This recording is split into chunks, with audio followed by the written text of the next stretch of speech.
Hi, I'm Ellen Gormley and welcome to my channel. So today I'm talking about the difference between Tapestry Crochet, Fair Isle Crochet, Intarsia Crochet, and Mosaic Crochet.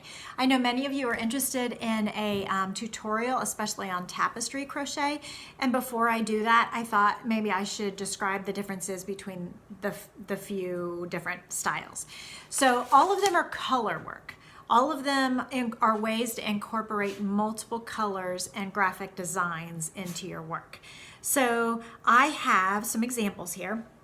And let's see. So tapestry is the one that most people are asking for. So here's an example of a tapestry style crocheted bag. This is the Ohio bag. I made this for Crochet magazine years and years ago, long before I was the editor of that magazine. But this bag is all single crochet. It is also felted, which if you can see, like the gap is filled in by fuzziness. This is a tapestry bag. So the definition of tapestry is 2 colors per row in single crochet. So here, this bottom row would be gray and light blue. The next row is light blue and red. Then the next row is gray and blue, and then all gray, and then all charcoal gray. And then when you get up to these color sections, there is 3 colors on that one. Generally it's 2, but you can do more than 1 color. Because this bag is felted, and do you know what I mean by felted? So it's a wool bag, and I washed it in hot water, and then I let it agitate. I think I agitated it in the dryer, and it grabbed onto itself and made like a boiled wool type fabric. So it's a very dense fabric. Now, tapestry crochet generally is 2 colors, but the key to that one is you work over the yarn. Okay, so when you're not using a color, you're holding it at the top of your work and you're crocheting over the top of it. Now that makes a thick fabric, but if you're working 3 colors in a row, it makes an especially thick fabric because you're working over the other 2 colors that you're not using.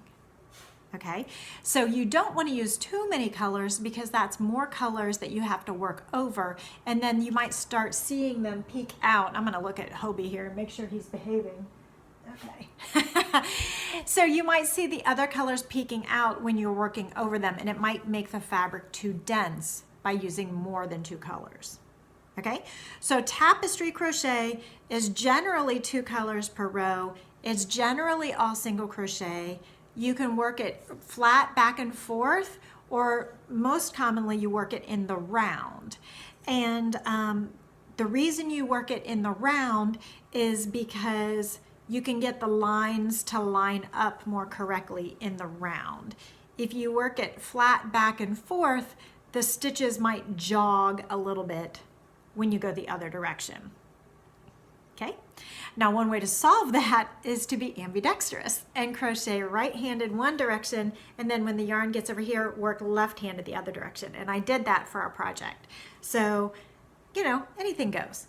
But this is an example of a tapestry style crocheted bag.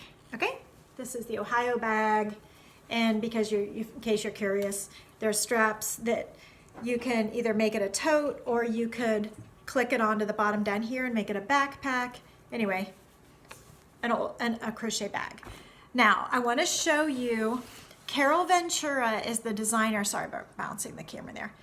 Carol Ventura is the designer who's been the biggest pioneer and advocate and champion of tapestry crochet, and she's written a couple of books on tapestry crochet. I have both of them, but this is the More Tapestry Crochet, and she has she's a historian also, and she has talked about the history of tapestry, is how it has popped up in different cultures, and how it has evolved. She has in this book like graph papers for how you can like make your own design, because the stitches are not exactly straight up and down when you crochet. They're kind of jogged a little bit to the right or left. And so she has ways that you can do letters in tapestry crochet. And anyway, great stuff, really great stuff. So she is really the awesome person about tapestry crochet. And here's some examples of tapestry crochet in the round. So get you a good view there. So most of these are 2 colors, and then you can do more colors. But remember, whenever you're not using a color, you have to work over it, and that adds to the bulk of the project. Here's some more tapestry crochet, making sure I can see what you're seeing. Good stuff, great stuff. So tapestry crochet is awesome. It's a beginner project, so it's all single crochet.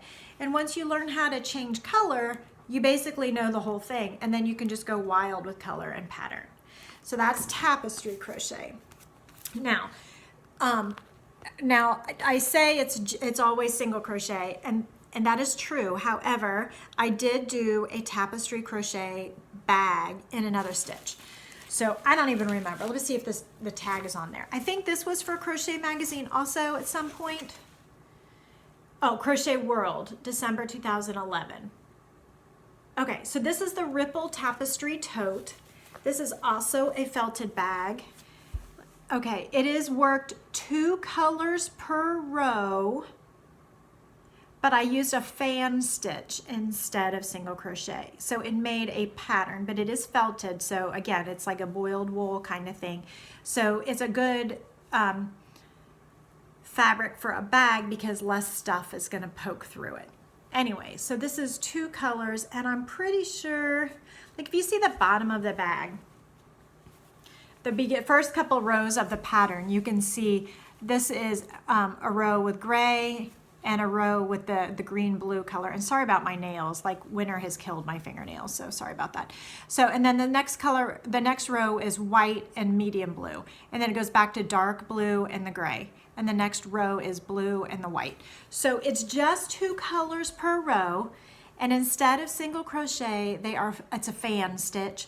And I've changed colors after each repeat or each like cluster of stitches. Anyway, I just wanted to show you this because this is an example of tapestry crochet that is not single crochet, but it's very rare. So it can be done, okay? Also, zipper. You can put a zipper in crochet, and maybe one day we'll talk about that, but it is possible, okay? So tapestry crochet that is not single crochet. So let your creativity go wild. Okay, so that is tapestry crochet. Next is Fair Isle, and I don't have any examples of Fair Isle with me, but the main difference with Fair Isle crochet, and I'll show it when I teach you how to make tapestry crochet. So Fair Isle is more of a knitting term, and Fair Isle sweaters, lots of colors, the yokes that come down. If you were to flip over the knitted Fair Isle sweater, you would see little strands, horizontal loose pieces of yarn that like go across the back, and those are called floats.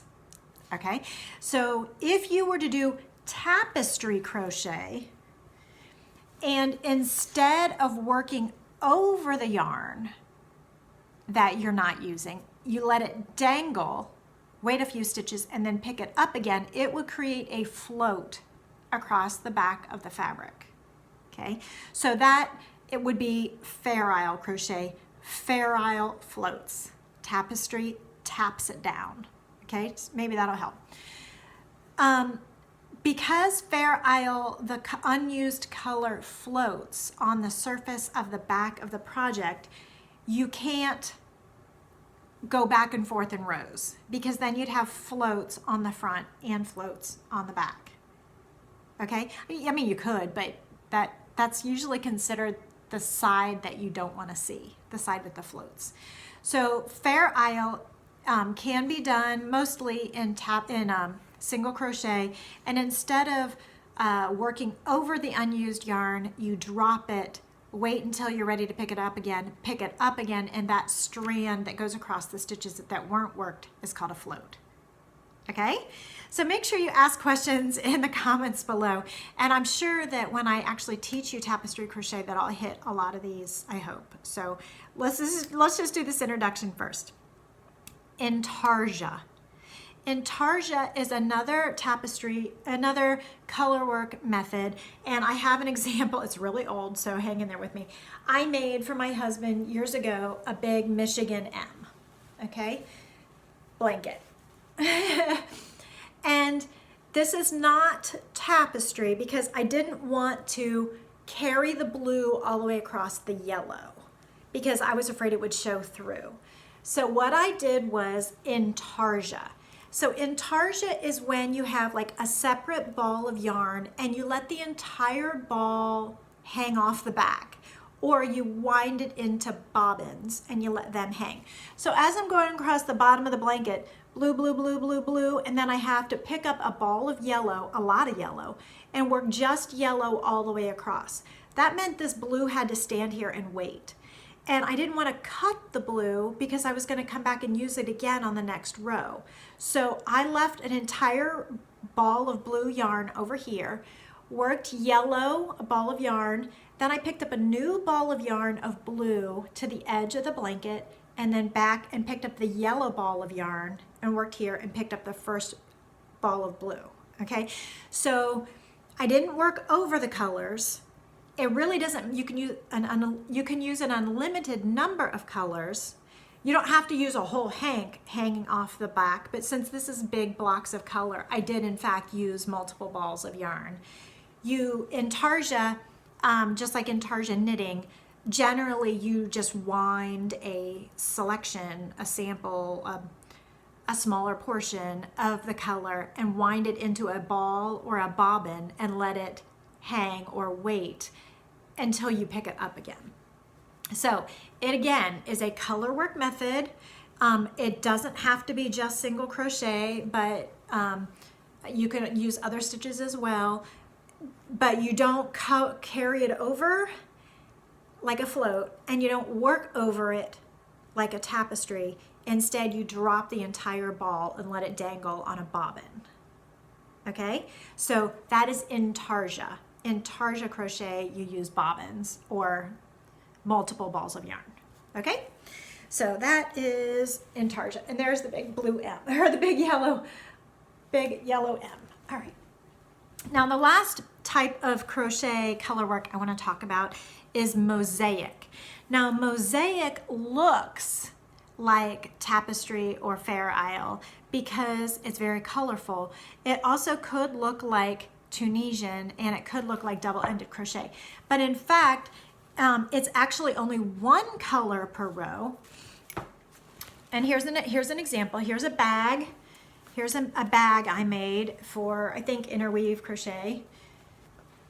And it's only one color per row, but because Mosaic uses drop down stitches generally. So like I'll get it up nice and close here. You can see that like the colors reach down into previous rows. And so when it reaches down around the post of previous rows, it seems to intermingle as if there were more than one color per row, but in fact there's just one color worked at a time. So you're not juggling multiple colors. There's no need to carry a color because you're only using one color. So you can drop the color you're not using at the beginning of the row or round and leave it there because you don't need to pick it up while you're working. Okay, so this is an example of a 3-color mosaic, and there's drop down stitches. Okay, and here's another bag. This is actually, I guess this is the one that was actually in the magazine. This one was the one I wanted to put in the magazine, and this is the one they asked for, I think. Or was the other way around? I don't remember. Anyway, one of these was in the magazine, the other one was the prototype. So this one is just 2 colors. It's 1 color per row, but it looks like multiple colors were worked at the same time, like 2 colors were worked at the same time. So this is an example of mosaic crochet. So again, mosaic is 1 color at a time, but it looks complicated. Tapestry is 2 or more colors and you work over them, generally in single crochet. Fair Isle, you can have multiple colors, generally 2 colors per row, and you float the unused color across the back. And then Intarsia is blocks of color where you like hang down bobbins or big hunks of yarn that you're not going to pick up for a while, so you might as well just start a new ball later.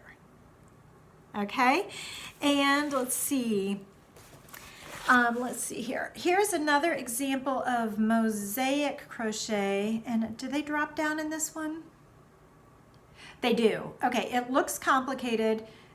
It's a denser fabric. This is from Melissa Leitman's Indispensable Stitch Collection for Crocheters. She does a lot of mosaic crochet, and so this is an example of hers. And this kind of mauve and cream colored example, it looks like it's all single crochet, but in fact the vertical bands of pink here, of mauve, are drop down stitches. So it's still 1 color per row, and then some stitches drop down the previous rows so that it looks like a mosaic. Okay? Anyway, I hope you've enjoyed this exploration of crochet color work, and soon, hopefully, I will be teaching you more in depth of each one. So that's all. Have a great day. Thank you.